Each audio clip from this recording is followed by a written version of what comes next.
Ramah lingkungan, warga di Banyuwangi manfaatkan limbah buah dan sayur untuk bikin sabun. Upaya menjaga lingkungan bisa dilakukan lewat hal-hal kecil, misalnya dengan memanfaatkan sisa makanan buah dan sayur sebagai bahan baku pembuatan sabun. Limbah buah dan sayur itu diproses menjadi ekoenzim. Hasil fermentasi itulah yang kemudian dijadikan sebagai salah satu bahan baku pembuatan sabun.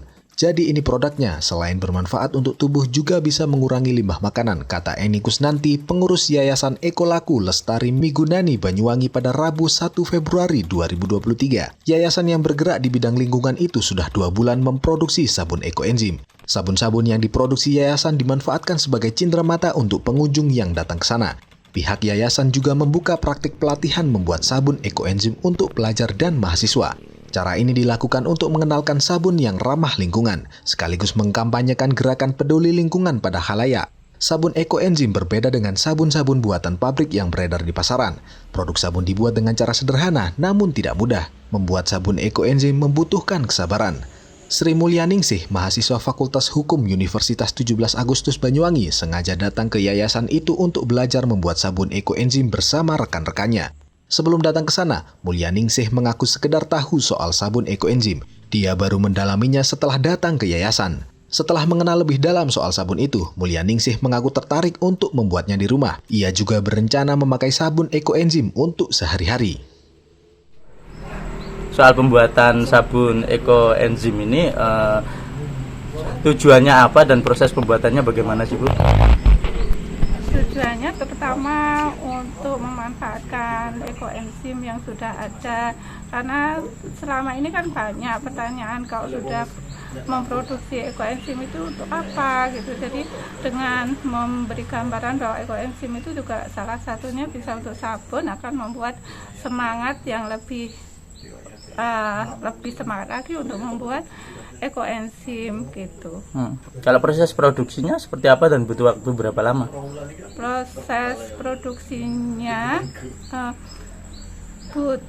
untuk ekoenzim sendiri 3 bulan, terus untuk sabunnya 1,5 bulan baru bisa dipakai. Jadi proses yang panjang, tapi dengan proses yang panjang itu kita lebih menghargai hasilnya nanti gitu. Kalau dari sisi kesulitan apa, Bu, proses kesulitan pembuatan sabun ekoenzim ini?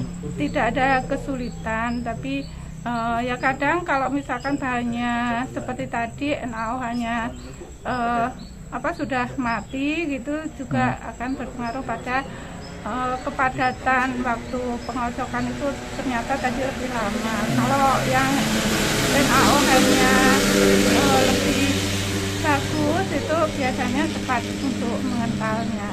Bu, kelebihan sabun ekoenzim dibanding sabun-sabun pabrikan misalnya apa, Bu?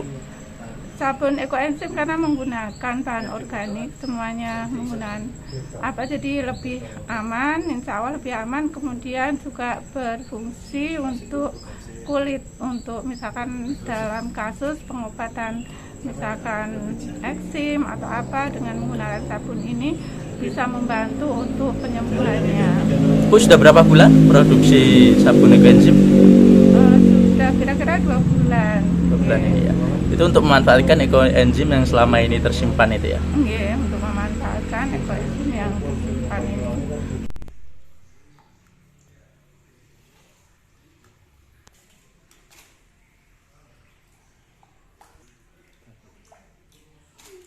Mbak, namanya siapa? Nining. Lengkapnya? Sri Mulyaningsih. Mahasiswa dari? Fakultas Hukum. Oke, Mbak, tadi aktivitas apa yang dilakukan di sini?